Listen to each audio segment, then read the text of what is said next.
I want to get your reflections on this solemn moment that's been marked in Poland, the 80th anniversary of the liberation of Auschwitz, and your reflections on that, the international show of support for the Jewish community, including from our government, a senior delegation, but in the context of a concerning rise around the world in anti-Semitism and an appalling parallel to that right here. Yes, Kieran, this is a very solemn business. I mean, Auschwitz is a shattering experience. My wife and I spent a day there a couple of years ago, and it's almost unbelievable. It's a much bigger scale, but it's on a level of barbarity which is only equalled by the Hamas atrocities on October the 7th. And I think the Albanese government has been just hopeless in all this, hopeless. They have a doctrine now that everything they've said and done on the Middle East has no effect on anti-Semitism in Australia.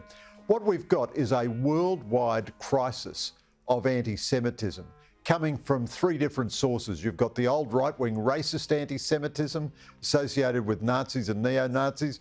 You've got the left-wing ideological anti-Semitism associated with a hatred of Israel, and you've got the distinctive Arab and Islamist anti-Semitism. This is the oldest and most evil hatred in the world. We've been in a global crisis of anti-Semitism for some years. That's why when it got going in Australia, those of, the folks in Australia who had any sense of history at all were warning the Albanese government, you've got to get right on top of this straight away because this is a terrible global crisis. And the Albanese government was reacting to it like it was a dispute in Marrickville Council or something like that.